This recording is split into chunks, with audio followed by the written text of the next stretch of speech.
ناظرین، اللہ تعالیٰ نے حضرت علی رضی اللہ تعالیٰ عنہ کو دنیا جہاں کی علوم سے نوازا۔ حضرت علی رضی اللہ تعالیٰ عنہ کی ذات گرامی ایک پوشیدہ حقیقت ہے کہ جسے آج تک کوئی مکمل طور پر کھوج نہیں سکا۔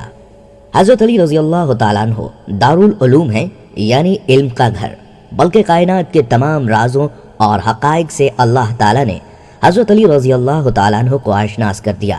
ناظرین، حضرت علی رضی اللہ تعالیٰ عنہ جب بھی محفل میں تشریف فرما ہوتے تو لوگوں کو خود اجازت دیتے اور فرماتے، اے لوگو، اگر تم کسی معاملے میں رہنمائی چاہتے ہو تو مجھ سے سوال کرو۔ لہٰذا ایک مرتبہ امیر المومنین حضرت علی رضی اللہ تعالیٰ عنہ کوفہ کی ایک مسجد میں تشریف فرما تھے۔ مسجد کے مجمع میں شام سے آیا ہوا ایک مسافر بھی تھا۔ وہ مسافر نہایت ادب کے ساتھ کھڑا ہوا اور عرض کی، اے امیر المومنین، مجھے کچھ سوالات میں تشویش ہے، میں آپ سے چند چیزوں کے بارے میں پوچھنا چاہتا ہوں۔ حضرت علی رضی اللہ تعالیٰ عنہ نے جواب دیا، اگر تم سوالات پوچھنا چاہتے ہو تو پوچھو، اور اگر تم ضد بازی یا بحث کا ارادہ رکھتے ہو تو محفل کے آداب کو دیکھو اور خاموشی سے بیٹھ جاؤ۔ یہ مکالمہ سن کر مجمع میں موجود لوگ بھی حضرت علی رضی اللہ تعالیٰ عنہ کی جانب متوجہ ہوئے۔ اس شخص نے حضرت علی رضی اللہ تعالیٰ عنہ سے سوالات کا آغاز کیا اور کہنے لگا، مجھے درست معلومات کے لیے آپ سے چند سوالات پوچھنے ہیں۔ اے امیر المومنین، مجھے یہ بتائیے کہ اللہ تعالیٰ نے سب سے پہلے کس چیز کو پیدا کیا؟ آپ رضی اللہ تعالیٰ عنہ فرمانے لگے کہ اللہ تعالیٰ نے سب سے پہلے نور کو پیدا کیا۔ اس شامی نے سوال کیا کہ اللہ نے آسمانوں کو کس چیز سے پیدا کیا؟ آپ رضی اللہ تعالیٰ عنہ نے فرمایا، پانی کے بخارات اور بھاپ سے پیدا کیا۔ اس نے اگلا سوال کیا کہ زمین کس چیز سے بنائی گئی ہے؟ آپ رضی اللہ تعالیٰ عنہ نے فرمایا، پانی کی جھاگ سے۔ اس نے پھر سوال کیا کہ پہاڑ کس چیز سے بنائے گئے ہیں؟ آپ رضی اللہ تعالیٰ عنہ نے فرمایا کہ پانی کی موجوں سے۔ اس نے پھر سوال کیا کہ مکہ کو ام القریٰ کیوں کہا جاتا ہے؟ آپ نے جواب دیا، کیونکہ زمین اس کے نیچے بچھائی گئی ہے۔ اس نے پھر سوال کیا کہ آسمان دنیا کس چیز سے بنا ہے؟ آپ رضی اللہ تعالیٰ عنہ نے فرمایا کہ رکی ہوئی فوج سے۔ اس نے پھر سوال کیا کہ سورج اور چاند کا طول و عرض کیا ہے؟ آپ رضی اللہ تعالیٰ عنہ نے فرمایا 900 فرسخ ضرب 900 فرسخ۔ اس نے پھر سوال کیا کہ ستارے کا طول و عرض کیا ہے؟ آپ رضی اللہ تعالیٰ عنہ نے فرمایا 12 فرسخ ضرب 12 فرسخ۔ اس نے پھر سوال کیا کہ 7 آسمانوں کے رنگ اور ان کے علیحدہ علیحدہ نام بتائیں۔ آپ رضی اللہ تعالیٰ عنہ نے فرمایا کہ دنیا کے آسمان کا نام دقی ہے اور وہ پانی اور دھوئیں سے بنا ہے۔ آسمان دوم کا نام قیدوم ہے، اس کا رنگ تانبے جیسا ہے۔ آسمان سوم کا نام مادون ہے، اس کا رنگ ملتا جلتا ہے۔ آسمان جہارم کا نام ارفلون ہے، اس کی رنگت چاندی جیسی ہے۔ آسمان پنجم کا نام عیون ہے، اس کی رنگت سونے جیسی ہے۔ آسمان ششم کا نام عروس ہے اور وہ سبز یاقوت کا ہے۔ آسمان ہفتم کا نام اجمہ ہے اور وہ سفید موتی کا ہے۔ اب شامی نے پھر سوال کیا کہ بیل ہمیشہ سر کیوں جھکائے رہتا ہے اور کبھی بھی آنکھ اٹھا کر آسمان کی طرف نہیں دیکھتا؟ حضرت علی رضی اللہ تعالیٰ عنہ نے فرمایا کہ جب سے بنی اسرائیل نے گائے کی پوجا کی، اس دن سے بیل بیچارہ شرم کی وجہ سے آسمان کی جانب آنکھ نہیں اٹھاتا۔ ناظرین، اس نے پھر سوال کیا کہ وہ نبی کون ہیں جنہوں نے بیک وقت 2 بہنوں سے نکاح کیا تھا؟ امیر المومنین حضرت علی رضی اللہ تعالیٰ عنہ نے جواب دیا کہ وہ حضرت یعقوب بن اسحاق علیہ السلام تھے، جنہوں نے حبار اور راحیل 2 بہنوں سے بیک وقت نکاح کیا تھا۔ اس کے بعد اللہ تعالیٰ نے دونوں بہنوں سے بیک وقت نکاح کو حرام کر دیا تھا۔ اس نے پھر سوال کیا کہ مد و جزر کیا ہے؟ حضرت علی رضی اللہ تعالیٰ عنہ نے جواب دیا کہ اللہ تعالیٰ نے سمندروں پر ایک فرشتہ مقرر کیا ہے جس کا نام رومان ہے۔ جب وہ اپنے قدم سمندر میں رکھتا ہے تو مد پیدا ہوتی ہے، اور جب وہ پاؤں نکالتا ہے تو جزر پیدا ہوتی ہے۔ اس نے پھر سوال کیا کہ جنات کا باپ کون ہے؟ امیر المومنین حضرت علی رضی اللہ تعالیٰ عنہ نے جواب دیا کہ جنات کے جد اعلیٰ کا نام شومان ہے اور اسے اللہ تعالیٰ نے آگ کے شعلہ سے پیدا کیا تھا۔ اس نے پھر سوال کیا کہ کیا اللہ تعالیٰ نے قوم جنات کی طرف کسی نبی کو معبوس کیا؟ حضرت علی رضی اللہ تعالیٰ عنہ نے جواب دیا کہ جی ہاں، اللہ نے ایک نبی کو معبوس کیا تھا جس کا نام یوسف تھا۔ نبی نے انہیں اللہ کی دعوت دی، انہوں نے اس نبی کو قتل کر دیا تھا۔ اس نے پھر سوال کیا کہ ابلیس کا آسمان میں کیا نام تھا؟ حضرت علی رضی اللہ تعالیٰ عنہ نے جواب دیا کہ آسمان میں اس کا نام حارث تھا۔ اس نے پھر سوال کیا کہ آدم کا نام آدم کیوں رکھا؟ حضرت علی رضی اللہ تعالیٰ عنہ نے جواب دیا کیونکہ وہ عدیم ارض زمین کی کھال سے بنائے گئے تھے۔ اس شامی نے پھر سے سوال کیا کہ میراث میں مرد کو 2 حصے اور عورت کا 1 کیوں رکھا گیا؟ حضرت علی رضی اللہ تعالیٰ عنہ نے جواب دیا کہ حوا نے خوشہ اٹھایا، اس پر 3 دانے تھے، ایک اس نے خود کھایا اور 2 آدم کو کھلائے، اس لیے عورت کا ایک حصہ اور مرد کے 2 حصے مقرر ہوئے۔ اس نے پھر سوال کیا کہ کون سے انبیاء مختون پیدا ہوئے؟ حضرت علی رضی اللہ تعالیٰ عنہ نے جواب دیا کہ اللہ تعالیٰ نے آدم علیہ السلام، شیس علیہ السلام، ادریس علیہ السلام، نوح علیہ السلام، ابراہیم علیہ السلام، داؤد علیہ السلام، سلیمان علیہ السلام، لوط علیہ السلام، اسماعیل علیہ السلام، موسیٰ علیہ السلام، عیسیٰ علیہ السلام اور محمد مصطفیٰ صلی اللہ علیہ وآلہ وسلم کو مختون پیدا کیا۔ اس شامی نے پھر سوال کیا کہ آدم علیہ السلام کی عمر کتنی تھی؟ حضرت علی رضی اللہ تعالیٰ عنہ نے جواب دیا کہ 930 سال۔ اس نے پھر سوال کیا کہ سب سے پہلے شعر کس نے کہے تھے؟ حضرت علی رضی اللہ تعالیٰ عنہ نے جواب دیا کہ آدم نے۔ اس نے پھر سوال کیا کہ حضرت آدم علیہ السلام نے شعر کب اور کیوں کہے؟ حضرت علی رضی اللہ تعالیٰ عنہ نے جواب دیا کہ حضرت آدم علیہ السلام جب زمین پر اترے تو انہوں نے زمین کی خاک اور وسعت اور ہوا کو دیکھا، اور پھر جب قابیل نے حابیل کو قتل کیا تو حضرت آدم علیہ السلام نے شعر کہے تھے۔ اس نے پھر سوال کیا کہ حضرت آدم علیہ السلام فراق جنت میں کتنا روئے اور انہوں نے کس قدر آنسو بہائے تھے؟ آپ رضی اللہ تعالیٰ عنہ نے بتایا حضرت آدم علیہ السلام فراق جنت میں 100 سال تک روتے رہے، اور ان کی دائیں آنکھ سے دجلہ اور بائیں آنکھ سے فرات جتنے آنسو نکلے تھے۔ اس نے پھر سوال کیا کہ حضرت آدم علیہ السلام نے کتنے حج کیے تھے؟ حضرت علی رضی اللہ تعالیٰ عنہ نے جواب دیا کہ انہوں نے 70 حج پیدل کیے تھے۔ جب وہ پہلا حج کرنے گئے تھے تو سرد بڑے سر کا پرندہ جو چھوٹی چڑیوں کا شکار کرتا تھا ان کے ساتھ تھا، جو انہیں پانی کے مقامات کی رہنمائی کرتا تھا، اور وہ پرندہ ان کے ہمراہ جنت سے آیا تھا، اسی لیے اسے سرد اور خفاف کھانے سے منع کیا گیا تھا۔ اس نے پھر سوال کیا کہ کفر کی ابتدا کس نے کی اور پہلا کافر کون تھا؟ حضرت علی رضی اللہ تعالیٰ عنہ نے جواب دیا کہ کفر کی ابتدا ابلیس سے ہوئی اور وہی کائنات کا پہلا کافر ہے۔ اس نے پھر سوال کیا کہ نوح علیہ السلام کا اصل نام کیا تھا؟ حضرت علی رضی اللہ تعالیٰ عنہ نے جواب دیا کہ نوح کا اصل نام سقن تھا، اور انہیں نوح کہنے کی وجہ یہ تھی کہ انہوں نے 950 برس تک قوم پر نوحہ کیا تھا۔ اس نے پھر سوال کیا کہ کشتی نوح کا طول و عرض کیا تھا؟ حضرت علی رضی اللہ تعالیٰ عنہ نے جواب دیا کہ اس کا طول 800 ہاتھ اور عرض 500 ہاتھ، اور سطح زمین سے اس کی بلندی 80 ہاتھ تھی۔ اس کے بعد وہ شامی بیٹھ گیا، اور 10 آدمیوں کی ایک جماعت نے حضرت علی رضی اللہ تعالیٰ عنہ سے سوال کیا، علم اور دولت دونوں میں سے کس کو برتری حاصل ہے؟ برائے مہربانی سب افراد کو الگ الگ جواب عطا فرمائیں۔ ان لوگوں کے سوالات کے حضرت علی رضی اللہ تعالیٰ عنہ نے 10 مختلف جواب ارشاد فرمائے۔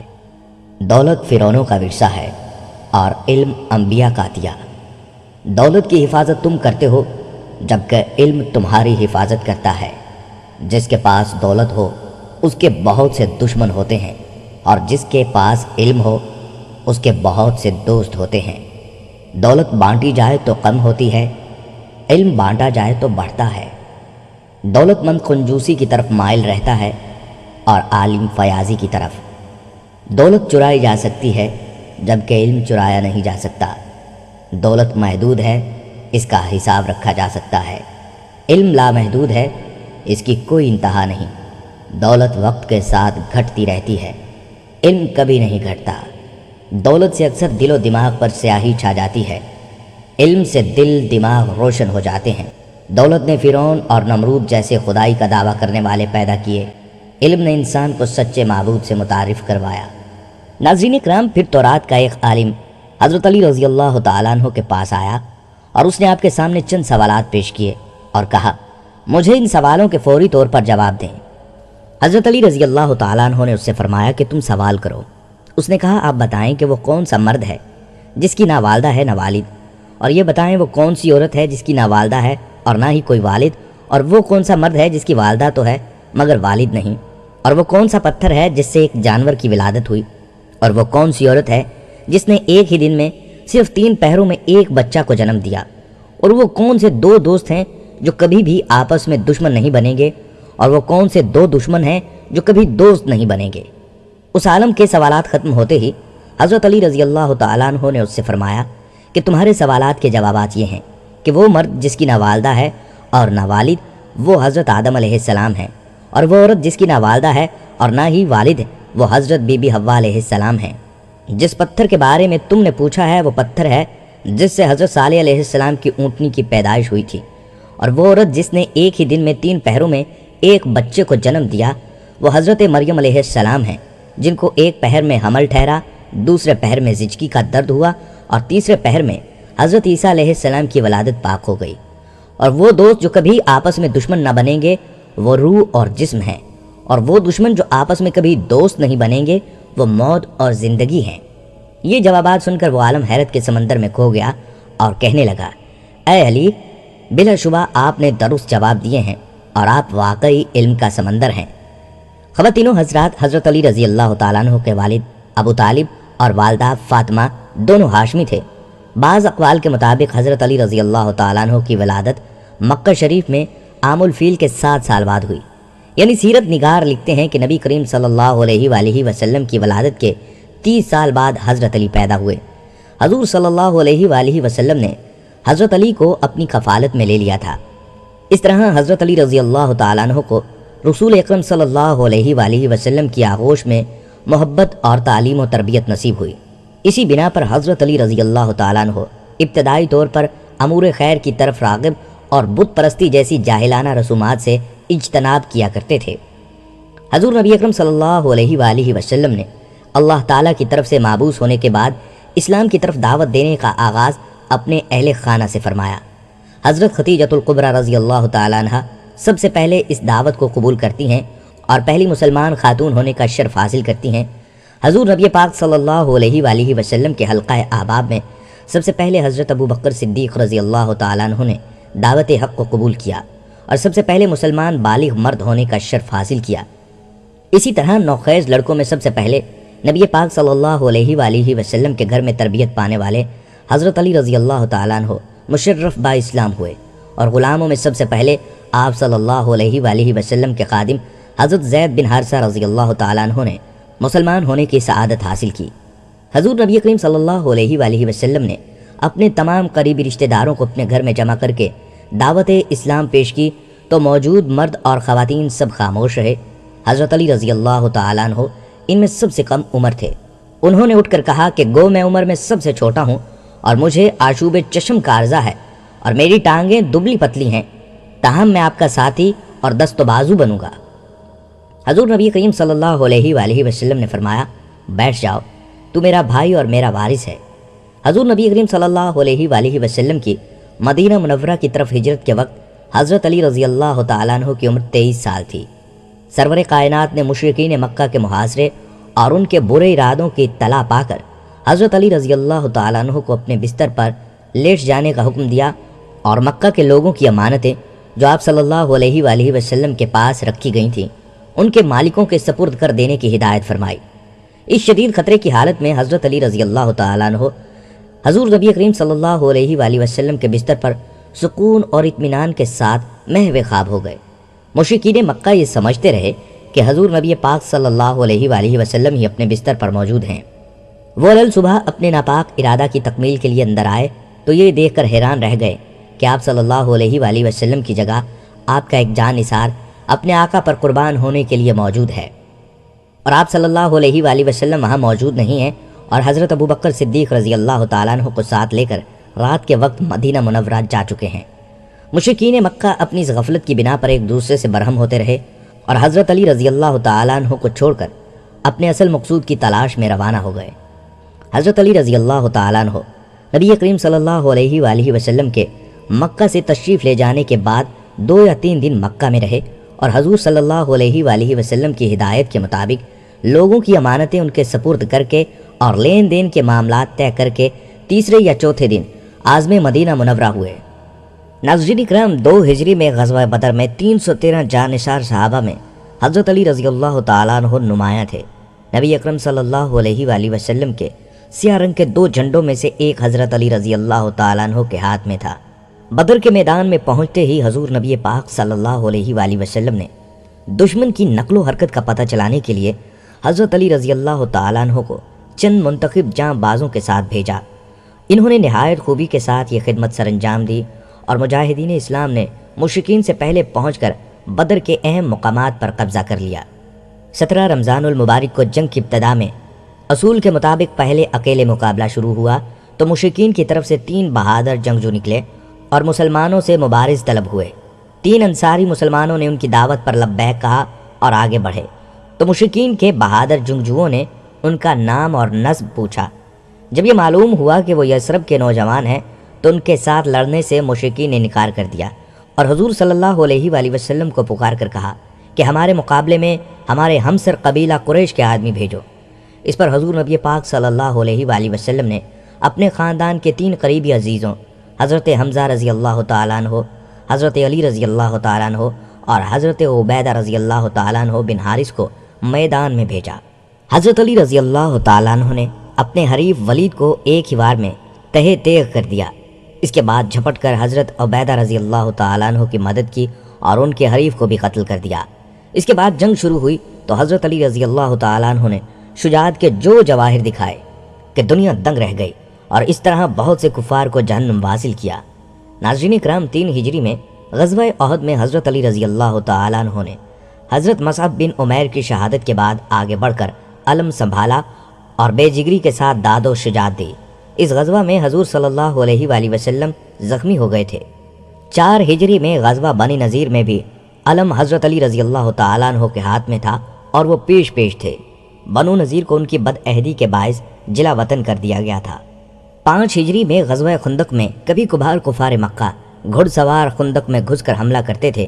ایک دفعہ گھڑ سواروں نے حملہ کیا تو حضرت علی رضی اللہ تعالیٰ عنہ نے چند جانبازوں کے ساتھ آگے بڑھ کر انہیں روکا اور گھڑ سواروں کے سردار عمرو کو قتل کر دیا۔ اس کے قتل ہونے کے بعد باقی سوار بھاگ کھڑے ہوئے۔ غزوہ خندق کے بعد بنو قریظہ کی سرکوبی کی مہم میں بھی علم نبوی حضرت علی رضی اللہ تعالیٰ عنہ کے ہاتھ میں تھا اور انہوں نے بنو قریظہ کے قلعہ پر قبضہ کر لیا۔ 6 ہجری میں بنو سعد کی سرکوبی کے لیے حضور نبی پاک صلی اللہ علیہ وآلہ وسلم نے حضرت علی رضی اللہ تعالیٰ عنہ کو 100 مجاہدین کی جماعت کے ساتھ مامور فرمایا۔ انہوں نے حملہ کر کے بنو سعد کو منتشر کر دیا اور یہود خیبر کی اعانت کرنے سے روک دیا۔ بنو سعد کے 500 اونٹ اور 2000 بکریاں مال غنیمت میں لے کر آئے۔ 7 ہجری میں فتح خیبر کا شرف بھی حضرت علی رضی اللہ تعالیٰ عنہ کو حاصل ہوا۔ اس معرکہ میں بھی حضور نبی کریم صلی اللہ علیہ وآلہ وسلم نے اپنا علم حضرت علی رضی اللہ تعالیٰ عنہ کو دیا تھا اور علم دینے سے پہلے ایک دن فرمایا تھا کہ کل ایک ایسے بہادر کو علم دوں گا جو خدا اور رسول کا محبوب ہے اور خیبر کی فتح اسی کے ہاتھ میں ہے۔ اس معرکہ میں حضرت علی رضی اللہ تعالیٰ عنہ نے خیبر کے یہودیوں کے سردار مرہب کو ایک ہی وار میں ڈھیر کر دیا تھا اور حیرت انگیز شجاعت کے ساتھ خیبر کے مضبوط قلعے کو فتح کر لیا۔ 8 ہجری میں فتح مکہ کے موقع پر آپ صلی اللہ علیہ وآلہ وسلم نے حضرت علی رضی اللہ تعالیٰ عنہ کو حکم دیا کہ وہ حضرت سعد بن عبادہ رضی اللہ تعالیٰ عنہ سے علم لے کر مکہ معظمہ میں داخل ہو جائیں۔ چنانچہ وہ مکہ میں داخل ہو گئے اور مکہ معظمہ بغیر کسی خون ریزی کے فتح ہو گیا۔ کعبہ کو بتوں سے پاک کرتے ہوئے حضور نبی کریم صلی اللہ علیہ وآلہ وسلم نے حضرت علی رضی اللہ تعالیٰ عنہ کو اپنے کندھے پر چڑھا کر سب بتوں کو گرانے کا حکم دیا۔ انہوں نے سلاخ سے اکھاڑ کر اس بت کو پاش پاش کر دیا اور خانہ کعبہ کو تمام بتوں سے پاک کر دیا۔ حضرت علی رضی اللہ تعالیٰ عنہ کو فقہ و اجتہاد میں کافی کامل دسترس حاصل تھی۔ بڑے بڑے صحابہ کرام یہاں تک کہ حضرت عمر رضی اللہ تعالیٰ عنہ اور حضرت عائشہ صدیقہ رضی اللہ تعالیٰ عنہ کو بھی کبھی کبھی حضرت علی رضی اللہ تعالیٰ عنہ کے فضل و کمال کا ممنون ہونا پڑتا تھا۔ فقہ و اجتہاد کے لیے کتاب و سنت کے علم کے ساتھ سرعت فہم، دقیقہ اور غیر معمولی ذہانت کی بڑی ضرورت ہوتی ہے۔ حضرت علی رضی اللہ تعالیٰ عنہ کو یہ سب کمالات اللہ کی طرف سے عطا کیے گئے تھے۔ مشکل سے مشکل اور پیچیدہ مسائل کی تہ تک آپ رضی اللہ تعالیٰ عنہ کی نقطہ رسائی آسانی سے پہنچ جاتی تھی۔ قرآن و سنت اور فقہ و اجتہاد میں گہری بصیرت کی بنا پر حضرت علی رضی اللہ تعالیٰ عنہ منصب قضاء کے لیے بہت زیادہ موزوں تھے۔ حضرت عمر رضی اللہ تعالیٰ عنہ فرمایا کرتے تھے کہ ہم میں سے مقدمات کے فیصلے کے لیے سب سے موزوں حضرت علی رضی اللہ تعالیٰ عنہ ہیں۔ حضرت عبداللہ بن مسعود رضی اللہ تعالیٰ عنہ نے فرمایا، ہم یعنی صحابہ کہا کرتے تھے کہ مدینہ والوں میں سب سے زیادہ صحیح فیصلے کرنے والے حضرت علی رضی اللہ تعالیٰ عنہ ہیں۔ حضور نبی کریم صلی اللہ علیہ وآلہ وسلم نے یمن کے قاضی کے طور پر حضرت علی رضی اللہ تعالیٰ عنہ کو مقرر فرمایا تھا۔ ان کے حق میں دعا بھی کی اور قضاء کے سارے بنیادی اصولوں کی تعلیم بھی دی۔ حضور نبی کریم صلی اللہ علیہ وآلہ وسلم نے انہیں فرمایا تھا، علی، جب تم دو آدمیوں کا جھگڑا چکانے لگو تو صرف ایک آدمی کا بیان سن کر فیصلہ نہ کرو، اس وقت تک اپنے فیصلے کو روکو جب تک دوسرے کا بیان بھی نہ سن لو۔ خلیفہ دوم حضرت عمر فاروق رضی اللہ تعالیٰ عنہ نے بھی حضرت علی رضی اللہ تعالیٰ عنہ کو مدینہ کا قاضی مقرر فرمایا تھا۔ علی رضی اللہ تعالیٰ عنہ نے ماہر، عادل، قابل قاضی کے طور پر اپنے فرائض سر انجام دیے۔ خلافت راشدہ کے زمانہ میں حضرت علی رضی اللہ تعالیٰ عنہ، خلیفہ اول حضرت ابو بکر صدیق رضی اللہ تعالیٰ عنہ اور خلیفہ دوم حضرت عمر فاروق رضی اللہ تعالیٰ عنہ اور خلیفہ سوم حضرت عثمان غنی رضی اللہ تعالیٰ عنہ کے مشیر رہے تھے۔ حضرت علی رضی اللہ تعالیٰ عنہ کو مجلس شورا میں شامل رکھا گیا تھا۔ حضرت عمر رضی اللہ تعالیٰ عنہ کو جب کوئی مشکل معاملہ پیش آ جاتا تو حضرت علی رضی اللہ تعالیٰ عنہ سے مشورہ کرتے۔ حضرت علی رضی اللہ تعالیٰ عنہ کے عدالتی فیصلے اسلامی قانون کے بہترین نظائر کی حیثیت رکھتے تھے، اس لیے اہل علم نے ان کو تحریری صورت میں مدون کر لیا تھا۔ ناظرین کرام، ایک جنگ میں لڑائی اپنے عروج پر تھی، موت کا رقص جاری تھا اور حضرت علی رضی اللہ تعالیٰ عنہ شہادت کے شوق میں میدان میں اپنی جان کی بازی لگاتے ہوئے کسی تردد اور بزدلی کے بغیر جواہر شجاعت دکھا رہے تھے اور بہت سے یہودیوں کو ٹھکانے لگا چکے تھے۔ قلعہ فتح ہونے کے قریب تھا کہ اچانک قلعہ کے پہرے داروں کا ایک گروہ نکلا اور ایک گروہ نے حضرت علی رضی اللہ تعالیٰ عنہ پر اس زور سے وار کیا اللہ عنہ کے ہاتھ سے ڈھال گر گئی۔ چنانچہ حضرت علی رضی اللہ تعالیٰ عنہ نے پکار کر کہا، اس ذات کی قسم جس کے قبضہ قدرت میں میری جان ہے، یا تو میں بھی شہادت کا وہی مزہ چکھوں گا جو حضرت حمزہ رضی اللہ تعالیٰ عنہ نے چکھا تھا، اللہ تعالیٰ میرے لیے ضرور اس قلعے کو فتح فرما دے گا۔ یہ فرما کر آپ رضی اللہ تعالیٰ عنہ شیر کی طرح ایک پرانے دروازے کی طرف دوڑے جو قلعہ کے پاس پڑا ہوا تھا۔ آپ نے اس دروازے کو اٹھایا اور اس کو ڈھال کی جگہ استعمال کرتے ہوئے بچاؤ کا ذریعہ بناتے رہے۔ جب تک آپ دشمنوں سے لڑنے میں مصروف رہے وہ دروازہ آپ کے ہاتھ میں ہی رہا، یہاں تک کہ آپ رضی اللہ تعالیٰ عنہ کے ہاتھ پر اللہ تعالیٰ نے اس قلعہ کو فتح دی۔ اس کے بعد آپ رضی اللہ تعالیٰ عنہ نے اس دروازے کو پھینک دیا۔ حضرت ابو رافع رضی اللہ تعالیٰ عنہ فرماتے ہیں کہ حضرت علی رضی اللہ تعالیٰ عنہ کے ساتھ موجود لشکر اس بات کا عینی شاہد ہے کہ میں اپنے 7 آدمیوں سمیت یہ کوشش کرتا رہا کہ اس دروازے کو اٹھا پائیں جسے حضرت علی رضی اللہ تعالیٰ عنہ نے اٹھا رکھا تھا، لیکن ہم ایسا نہ کر سکے۔ خواتین و حضرات، ایک مرتبہ ایک کمزور جسم کا شخص حضرت علی رضی اللہ تعالیٰ عنہ کی خدمت میں حاضر ہوا اور آپ کے سامنے بیٹھ کر کمزور آواز میں کہنے لگا، حضرت علی رضی اللہ تعالیٰ عنہ، مجھے تقدیر کے بارے میں بتائیے، اس کی کیا حقیقت ہے؟ اس کے اس سوال کا جواب میں حضرت علی رضی اللہ تعالیٰ عنہ نے فرمایا، یہ ایک تاریک راستہ ہے، تم اس پر چل نہیں سکو گے، یہ ایک گہرا سمندر ہے، تم اس میں داخل نہیں ہو سکتے۔ اس شخص نے دوبارہ اپنا سوال دہرایا، آپ مجھے تقدیر کے بارے میں بتا دیجئے۔ حضرت علی رضی اللہ تعالیٰ عنہ نے انہیں سمجھانے کی بہت کوشش کی، لیکن وہ شخص مسلسل اصرار کرتے ہوئے آپ رضی اللہ تعالیٰ عنہ سے تقدیر کے متعلق سوال کرنے لگا۔ حضرت علی رضی اللہ تعالیٰ عنہ نے فرمایا، یہ اللہ کا راز ہے جو تجھ سے پوشیدہ ہے، لہٰذا تم اس راز کو افشا نہ کرو۔ جب اس شخص کا اصرار مزید بڑھا اور اس نے ایک مرتبہ پھر حضرت علی رضی اللہ تعالیٰ عنہ سے تقدیر کے متعلق سوال کیا تو حضرت علی رضی اللہ تعالیٰ عنہ نے ارشاد فرمایا، اے سوال کرنے والے، یہ تو بتا اللہ تعالیٰ نے تجھے اپنی منشا کے مطابق پیدا کیا یا تیری مرضی کے مطابق؟ اس نے عرض کیا، اللہ نے مجھے اپنی مرضی اور منشا کے مطابق پیدا کیا۔ حضرت علی رضی اللہ تعالیٰ عنہ نے فرمایا، تو بس پھر تجھے جس کام کے لیے چاہے استعمال کرے۔ ایک مرتبہ ایک یہودی حضرت علی رضی اللہ تعالیٰ عنہ کے پاس آیا اور خباثت بھرے انداز میں پوچھنے لگا، حضرت ہمارا رب کب سے ہے؟ یہ سن کر حضرت علی رضی اللہ تعالیٰ عنہ کا چہرہ سرخ ہو گیا، اپنا ہاتھ اس کے شانے پر رکھ کر اس کو جھنجھوڑا اور فرمایا، وہ ذات ایسی نہیں ہے کہ ایک زمانے میں موجود نہیں تھی اور پھر موجود ہوئی، بلکہ وہ ابتدا سے موجود ہے، وہ ذات بلا کیفیت ہے، نہ اس سے قبل کچھ تھا اور نہ اس کی کوئی انتہا ہے، اور وہ ہر انتہا کی انتہا ہے۔ اس آدمی نے انکساری کے ساتھ اپنا سر جھکا لیا اور کہنے لگا، اے ابو الحسن، آپ نے سچ فرمایا، بے شک اے ابو الحسن، آپ نے سچ فرمایا۔ پھر اس کے بعد اس کی آنکھوں سے آنسو جاری ہو گئے اور اس نے اللہ تعالیٰ کی معبودیت اور رسول اللہ صلی اللہ علیہ وآلہ وسلم کی رسالت کا اقرار کیا اور مسلمان ہو کر واپس چلا گیا۔ معزز خواتین و حضرات، ایک مرتبہ حضرت سیدنا عمر رضی اللہ تعالیٰ عنہ کے عہد خلافت میں ایک لڑکے کو زنا کے جرم میں سزا دینے کے لیے لے جایا جا رہا تھا۔ واضح رہے کہ اسلام میں شادی شدہ زانی کے لیے سنگسار اور غیر شادی شدہ کے لیے 80 کوڑے بطور سزا ہے۔ وہ لڑکا اونچی اونچی آواز میں پکار رہا تھا، میں بے گناہ ہوں، مجھے سزا نہ دی جائے۔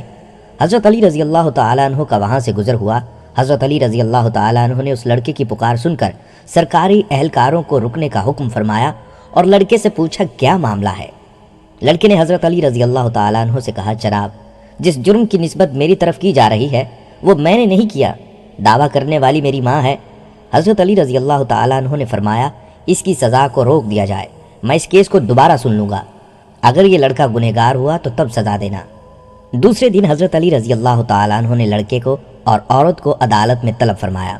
عورت سے پوچھا کیا اس نے تیرے ساتھ کوئی غلط کام کیا ہے؟ اس نے کہا ہاں۔ پھر حضرت علی رضی اللہ تعالیٰ عنہ نے لڑکے سے پوچھا یہ عورت تیری کیا لگتی ہے؟ تو اس نے جواب دیا یہ میری ماں ہے۔ عورت نے اسے اپنا بیٹا ماننے سے انکار کر دیا۔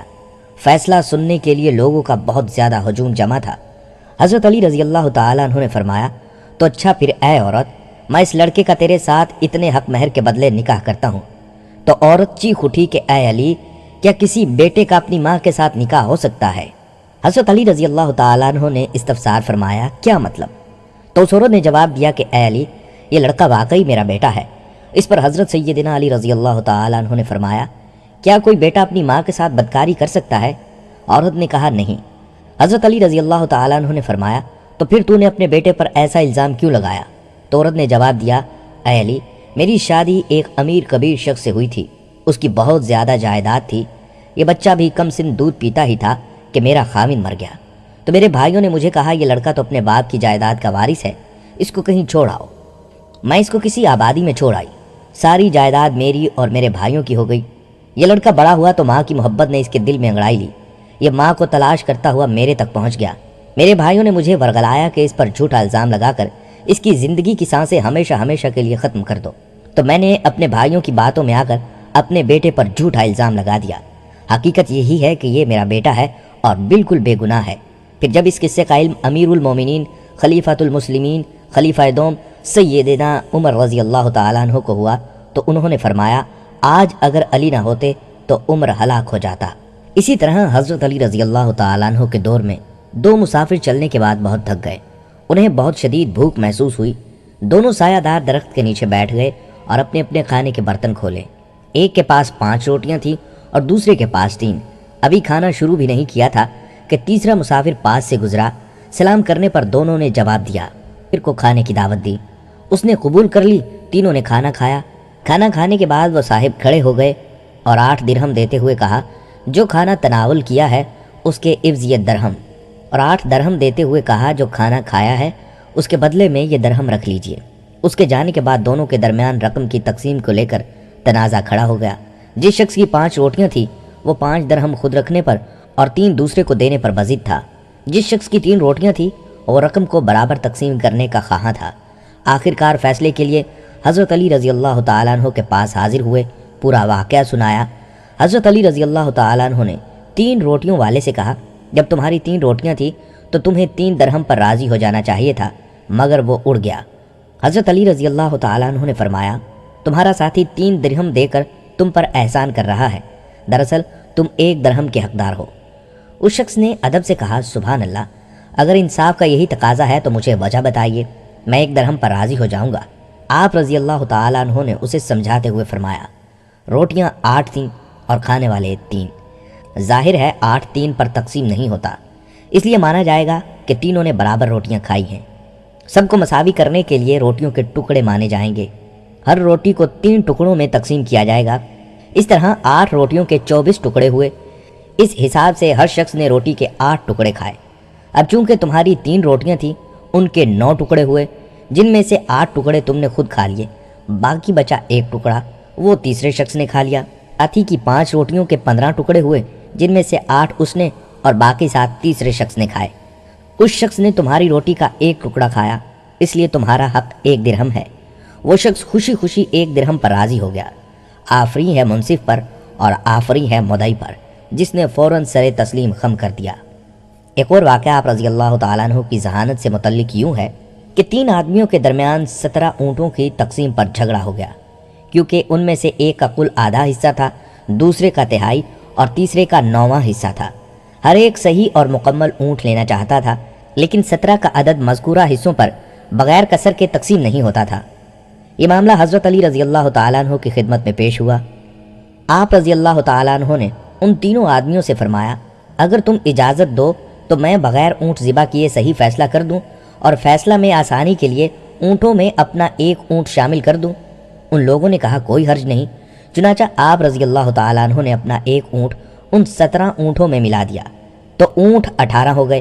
آپ رضی اللہ تعالیٰ عنہ نے ان میں سے آدھا حصہ کے مالک کو کہا، تم اس سے نصف حصہ الگ کر لو۔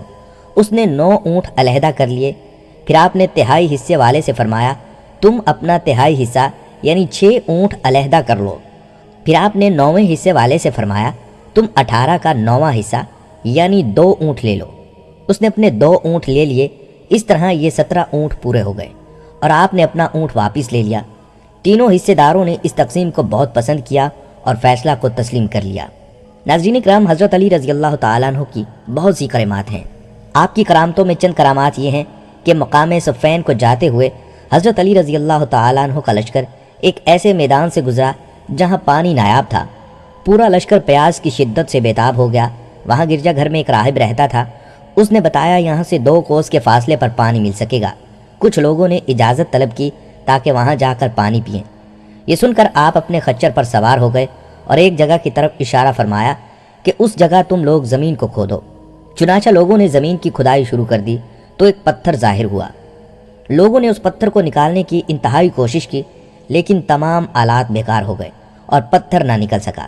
یہ دیکھ کر آپ رضی اللہ تعالیٰ عنہ کو جلال آ گیا اور آپ اپنی سواری سے اتر کر آئے، اپنی آستین چڑھائی اور اپنے دونوں ہاتھوں کی انگلیوں کو اس پتھر کی دراز میں ڈال کر زور لگایا اور دیکھتے ہی دیکھتے وہ پتھر نکل پڑا۔ اس پتھر کے نیچے نہایت ہی صاف اور شیریں پانی کا چشمہ ظاہر ہو گیا۔ تمام لشکر نے اس پانی کو سیراب ہو کر پیا۔ لوگوں نے اپنے جانوروں کو بھی پلایا اور لشکر کے تمام مشکیزوں کو بھی بھر لیا۔ پھر آپ رضی اللہ تعالیٰ عنہ نے اس پتھر کو اسی جگہ پر رکھ دیا۔ گرجا گھر کا عیسائی راہب آپ کی یہ کرامت دیکھ کر سامنے آیا اور آپ رضی اللہ تعالیٰ عنہ سے دریافت کیا کہ آپ فرشتہ ہیں؟ تو حضرت علی رضی اللہ تعالیٰ عنہ نے فرمایا نہیں۔ اس نے پوچھا کہ آپ نبی ہیں؟ آپ رضی اللہ تعالیٰ عنہ نے فرمایا نہیں۔ اس نے کہا پھر آپ کون ہیں؟ آپ رضی اللہ تعالیٰ عنہ نے فرمایا میں پیغمبر رسول حضرت محمد صلی اللہ علیہ وآلہ وسلم کا صحابی ہوں اور مجھ کو حضور صلی اللہ علیہ وآلہ وسلم نے چند باتوں کی وصیت بھی فرمائی ہے۔ یہ سن کر اس عیسائی نے اسلام قبول کر لیا۔ آپ رضی اللہ تعالیٰ عنہ نے فرمایا تم اتنی مدت سے اسلام قبول کیوں نہیں کر رہے تھے؟ راہب نے کہا ہماری کتابوں میں یہ لکھا ہوا ہے کہ اس گرجا گھر کے قریب جو ایک چشمہ پوشیدہ ہے اس چشمہ کو وہی شخص ظاہر کرے گا جو یا تو نبی ہوگا یا نبی کا صحابی ہوگا۔ چنانچہ میں اور مجھ سے پہلے بہت سے راہب اس گرجا گھر میں اسی انتظار میں مقیم رہے۔ اب آج آپ نے یہ چشمہ ظاہر کر دیا تو میری مراد بر آئی ہے، اس لیے میں نے آپ کے نبی کے دین کو قبول کر لیا ہے۔ راہب کی تقریر سن کر آپ رو پڑے اور اس قدر روئے کہ آپ کی ریش مبارک آنسوؤں سے تر ہو گئی، اور پھر آپ رضی اللہ تعالیٰ عنہ نے ارشاد فرمایا الحمدللہ۔ یہ راہب مسلمان ہو کر آپ کے خادموں میں شامل ہو گیا اور آپ کے لشکر میں داخل ہو کر شامیوں سے جنگ کرتے ہوئے شہید ہو گیا، اور آپ رضی اللہ تعالیٰ عنہ نے اس کو اپنے دستے مبارک سے دفن کیا اور اس کے لیے مغفرت کی دعا فرمائی۔ حضرت عبد الرحمن چھوٹی عمر کے تھے، یعنی ابھی جوانی کا وقت تھا، تو اس وقت نبی کریم صلی اللہ علیہ وآلہ وسلم نے آپ کو گورنر بنا کر بھیجا۔ تو آپ فوراً عرض کرنے لگے یا رسول اللہ صلی اللہ علیہ وآلہ وسلم مجھے سیاست نہیں آتی، میں 2 لوگوں کے درمیان فیصلہ نہیں کر سکتا اور مصالحت کا طریقہ بھی میں نے کبھی نہیں سیکھا۔ رسول اللہ صلی اللہ علیہ وآلہ وسلم نے فرمایا اے علی میں تمہارے لیے دعا کرتا ہوں تمہیں کبھی مشکل پیش نہ آئے گی، بس یہ یاد رکھنا جب بھی تمہارے پاس کوئی شخص فریاد لے کر آئے تو تم اس کی بات کو مکمل سننا اور دوسرے شخص کی بات سنے بغیر کبھی فیصلہ نہ کرنا۔ حضرت علی رضی اللہ تعالیٰ عنہ فرماتے ہیں کہ اس دعا کی وجہ سے مجھے کبھی پریشانی نہیں ہوئی اور ہمیشہ فیصلہ کرتے وقت اللہ کی مدد ساتھ پائی، اور میں نے اس نصیحت پر خوب عمل کیا، جب تک دوسرے فریق کی بات نہ سن لیتا کوئی نتیجہ اخذ نہ کرتا۔ یہ تو ایک چھوٹا سا واقعہ ہے۔ غزوہ خیبر میں حضرت علی رضی اللہ تعالیٰ عنہ کو رسول اللہ صلی اللہ علیہ وآلہ وسلم نے جھنڈا عطا فرمایا اور کس شان سے فتح حاصل ہوئی اس کا تذکرہ ہم آئندہ ویڈیو میں کریں گے۔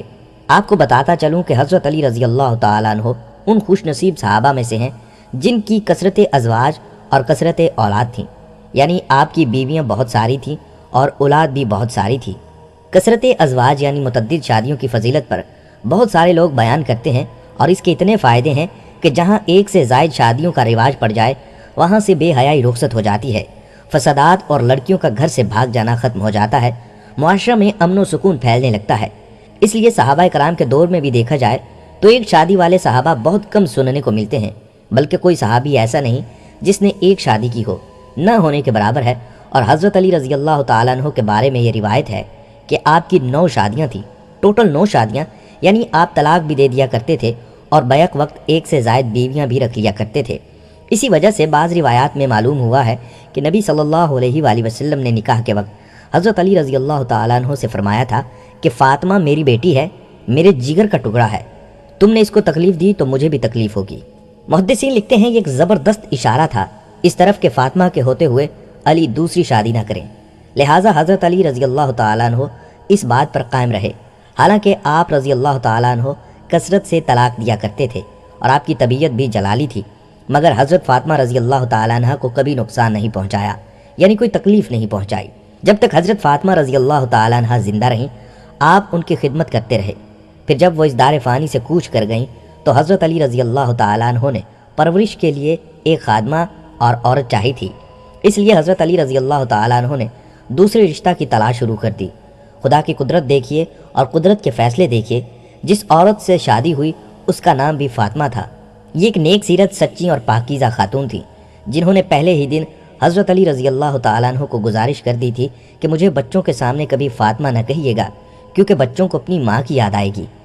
دوسری بات یہ کہ میری ان فاطمہ الزہرا جو خاتون کی جنت کی عورتوں کی سردار ہیں ان سے کوئی مناسبت ہی نہیں، میں ان کے قدموں کی خاک کے برابر بھی نہیں۔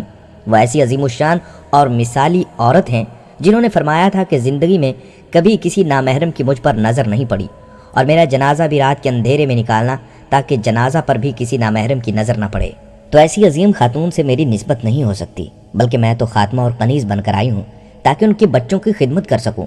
فاطمہ الزہرا کی سب سے بڑی فضیلت یہ ہے کہ وہ اہل بیت میں سے تھیں اور میں اہل بیت کی خادمہ ہوں، بلکہ آپ کے بطن سے جب بچے پیدا ہوئے تو ان کے نام یہ رکھے گئے: عباس، عثمان، جعفر اور عبداللہ۔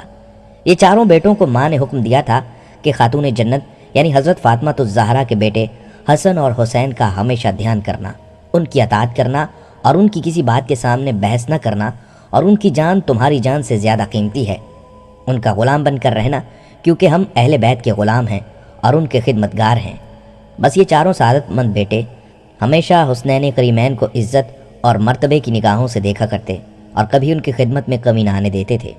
ان میں سے جو چھوٹے لڑکے عباس بن علی تھے وہ سب سے زیادہ محتاط تھے، اور وہ یہ بھی محسوس کرتے تھے کہ اولاد میں سب سے زیادہ محبت علی رضی اللہ تعالیٰ عنہ کو اپنے دونوں بیٹوں حسن اور حسین سے تھی، اس لیے وہ اپنے والد کی آنکھوں کی ٹھنڈک کا خوب خیال رکھتے اور دونوں شہزادوں کو پورا پروٹوکول دیا کرتے۔ خواتین حضرات، اسی طرح ایک واقعہ ایک زانیہ عورت کا ہے جس نے غلطی سے زنا کر لیا اور پھر حمل ٹھہر گیا، اس کا ناجائز دوست چھوڑ کر بھاگ گیا۔ یہ حضرت علی رضی اللہ تعالیٰ عنہ کا زمانہ تھا۔ یہ عورت بہت پریشان ہوئی، اپنے گناہ کا بوجھ اپنے ساتھ لے کر پھرتی رہتی تھی اور دل ہی دل میں ندامت تھی اور شرمندہ تھی۔ اس گناہ کا خمیازہ کیسے بھگتنا پڑے گا؟ بچہ بھی پیٹ میں ہے اور وہ شخص بھی بھاگ گیا ہے۔ ایک دن جب اس پر حد سے زیادہ غلبہ ہوا اور آخرت کا عذاب اس کے سامنے آیا تو اس نے خود کو پاک کروانے کے لیے دنیا میں ہی اپنی سزا حاصل کرنے کا ارادہ کیا۔ لہٰذا یہ امیر المومنین مسلمانوں کے خلیفہ حضرت علی رضی اللہ تعالیٰ عنہ کے پاس حاضر ہوئی، مسلسل روئے جا رہی تھی اور حمل بھی اس کے پیٹ میں ٹھہرا ہوا تھا۔ اس نے حضرت علی رضی اللہ تعالیٰ عنہ کے دربار میں جرم کا اقرار کیا کہ حضرت میں نے زنا کیا ہے اور میرے پیٹ میں یہ بچہ ہے، جس کی سزا مجھے اس دنیا میں مل جانی چاہیے تاکہ آخرت کی سزا سے ہمیشہ بچ جاؤں۔ حضرت علی رضی اللہ تعالیٰ عنہ بہت پریشان ہوئے کہ اس کا فیصلہ کیسے کیا جائے اور اس پر حد کیسے جاری کی جائے۔ چنانچہ انہوں نے کچھ مخصوص سوال کیے کہ زنا کب ہوا، کیسے ہوا، وغیرہ وغیرہ۔ ان کا ارادہ یہ تھا کہ اگر کوئی شک و شبے والی بات ہوگی یا عورت کمزور بات کرے گی تو اس سے حد ساقط ہو جائے گی اور اس کی جان بچ جائے گی، پھر امید ہے کہ اللہ تعالیٰ قیامت والے دن بھی اس کو معاف فرما دیں گے۔ مگر اس عورت نے ہر بات کا جواب دیا جس سے حد زنا جاری ہوئی تھی اور زنا ثابت ہو رہا تھا۔ اب کی بار حضرت علی رضی اللہ تعالیٰ عنہ نے حکم دیا کہ جاؤ تم وضع حمل تک صبر کرو، یعنی ابھی اس بات کا تذکرہ کسی سے نہ کرنا، جب بچہ پیدا ہو جائے تو میرے پاس آنا تاکہ بچہ ضائع نہ ہو اور بلا وجہ موت نہ ہو۔ وہ عورت یہ سن کر صبر میں آ گئی اور کہنے لگی ٹھیک ہے۔ چند ماہ بعد جب وضع حمل ہو گیا تو دوبارہ اس کو فکر لاحق ہوئی، اگر میں مر گئی تو مجھے آخرت میں زانیہ جیسا عذاب ملے گا، اس سے بہتر ہے کہ دنیا میں ہی سزا مل جائے تاکہ آخرت کی ہمیشہ کی رسوائی سے بچ سکوں۔ وہ بچے کی ولادت سے فارغ ہوتے ہی حضرت علی رضی اللہ تعالیٰ عنہ کے دربار میں حاضر ہو گئی۔ حضرت علی رضی اللہ تعالیٰ عنہ پریشان ہو گئے کہ میں نے تو سوچا تھا یہ اپنا گناہ بھول جائے گی اور بچے کی خوشی سے اس کا خیال بدل جائے گا، مگر یہ تو پھر آ گئی۔ دوبارہ آپ نے وہی سوال دہرائے اور اس عورت نے تفصیلی سے حال بتلایا جس سے زنا ثابت ہوتا تھا، کوئی شک و شبے والی بات نہ تھی۔ اب حضرت علی رضی اللہ تعالیٰ عنہ نے حکم فرمایا کہ تم ابھی جاؤ اور بچے کو دودھ پلاؤ، تمہارے علاوہ بچے کا کوئی وارث نہیں، اس کو کوئی پالنے والا بھی نہیں، لہٰذا کم از کم 2 سال تک اس کو دودھ پلاؤ، پھر واپس آنا، پھر حد جاری کریں گے۔ اس مرتبہ دوبارہ اس عورت کو سکون آ گیا اور صبر میں آ گئی۔ وہ سوچنے لگی کہ بچے کا کوئی قصور نہیں، میں اس کو اکیلا چھوڑ کر حد جاری کروا کر مر جاؤں۔ چنانچہ وہ 2 سال تک خوش و خرم رہی اور خوب توجہ اور محبت سے بچے کو پالا۔ جب وہ بچہ 2 سال کا ہو گیا اور کھانا وغیرہ کھانے لگا تو یہ عورت تیسری مرتبہ حاضر ہوئی۔ اب یہ پہلے سے بھی زیادہ بے چین تھی اور اصرار کر رہی تھی کہ مجھ پر حد جاری کی جائے تاکہ میرے گناہ بخش دیے جائیں اور مجھے پاک کیا جائے۔ اب یہ تیسری شہادت اس کی خود کی ہو چکی تھی۔ جب حضرت علی رضی اللہ تعالیٰ عنہ نے دوبارہ وہی سوال دہرائے اور کوئی شک و شبے والی بات سامنے نہ آئی تو 3 شہادتیں اس کی زنا کی اس کی زبان سے موصول ہو چکی تھی۔ حضرت علی رضی اللہ تعالیٰ عنہ بہت پریشان تھے کہ اب کون سی ایسی بات کی جائے کہ یہ عورت واپس نہ آئے اور اللہ سے توبہ کر لے تاکہ اس کے گناہ معاف ہو جائیں، کیونکہ جب یہ چوتھی مرتبہ آئے گی اور 4 شہادتیں اس کی زبان سے پوری ہو جائیں گی پھر حد جاری کرنا ضروری ہو جائے گا۔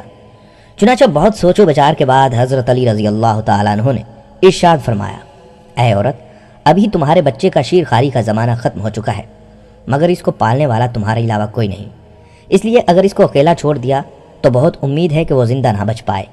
اس لیے بچے کی زندگی بچانے کے لیے یہ فیصلہ کرنا ضروری ہے کہ تم جا کر بچے کی پرورش کرو اور اس کو اتنا خود مختار بنا دو اگر چھت پر اکیلا چھوڑ دیا جائے تو وہ نیچے نہ گرے۔ یہ عورت اس عجیب و غریب فیصلے پر حیران ضرور ہوئی، مگر امیر المومنین کا فیصلہ تھا اس لیے مان لیا۔ امیر المومنین حضرت علی رضی اللہ تعالیٰ عنہ اس عورت کو زندہ رکھنا چاہتے تھے تاکہ یہ توبہ کر لے اور اس کی توبہ کی وجہ سے اللہ تعالیٰ اس کے گناہ کو معاف کر دیں۔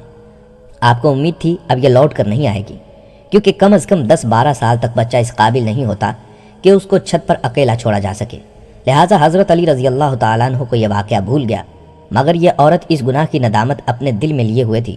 کئی سال گزرنے کے بعد یہ عورت حضرت علی رضی اللہ تعالیٰ عنہ کے دربار میں حاضر ہونے کے لیے گھر سے نکلتی ہے۔ راستے میں اس کو صحابی مل گئے جن کو معلوم ہوا یہ عورت طہارت چاہتی ہے اور حد جاری کروانا چاہتی ہے، مگر بچے کی فکر کی وجہ سے پریشان ہے، تو انہوں نے اس عورت کو تسلی دلائی کہ میں خود اس بچے کی کفالت کروں گا، لہٰذا وہ عورت اس صحابی کو لے کر امیر المومنین کے دربار میں آئی۔ حضرت علی رضی اللہ تعالیٰ عنہ نے دیکھا کہ بچہ بڑا ہو گیا ہے اور عورت بھی دوبارہ اسی اصرار کے ساتھ حاضر ہو چکی ہے کہ میں طہارت چاہتی ہوں۔ آپ رضی اللہ تعالیٰ عنہ نے دوبارہ بچے کی طرف دیکھا تو یہ بات بھی معلوم ہوئی کہ صحابی نے اس کے بچے کی کفالت کا ذمہ لے لیا ہے۔ یہ بات سن کر حضرت علی رضی اللہ تعالیٰ عنہ کا چہرہ غصہ اور ناراضی سے سرخ ہو گیا۔ وہ صحابی ڈر گئے اور کہنے لگے، یا امیر المومنین، کہ میری کفالت کی وجہ سے آپ پریشان ہو گئے؟ حضرت علی رضی اللہ تعالیٰ عنہ دل ہی دل میں سوچ رہے تھے، یا الہی، اب تو 4 شہادتیں بھی پوری ہو گئیں اور بچے کی وجہ سے اس عورت کو میں حد زنا کی تکلیف سے بچانا چاہتا تھا، مگر اس صحابی نے وہ عذر بھی ختم کر دیا۔ چنانچہ اب اعلان ہو گیا کہ اس عورت پر حد زنا جاری کی جائے، یعنی اب سب کے سامنے اس کو سنسار کیا جائے۔ حضرت علی رضی اللہ تعالیٰ عنہ نے مقام کی نشاندہی کر دی کہ فلاں مقام پر اس عورت کو سزا دی جائے گی، سب لوگ اس مقررہ وقت پر پتھر لے کر پہنچ جائیں۔ دوسرے دن اشراق کے وقت سب جمع ہوئے اور عورت کا آدھا بدن گڑھے میں ڈال کر بند کر دیا گیا، باقی آدھے بدن پر پتھر برسانے کا حکم تھا۔ اسی دوران ایک عجیب و غریب اعلان کیا گیا۔ حضرت علی رضی اللہ تعالیٰ عنہ ایک اونچی چیز پر چڑھ کر لوگوں سے مخاطب ہوئے اور فرمایا، تم میں سے کوئی بھی ایسا شخص اس کو پتھر نہیں مار سکتا جس کی اپنی گردن پر حد ہو۔ یہ عجیب و غریب شرط سن کر وہاں کے سارے لوگ منتشر ہو گئے۔ وہ سمجھ چکے تھے کہ پتھر مارنے میں تحفیف کی جا رہی ہے، لہٰذا صرف 2 بندے وہاں پر موجود تھے، حسنین کریمین یعنی حضرت حسن رضی اللہ تعالیٰ عنہ اور حضرت حسین رضی اللہ تعالیٰ عنہ۔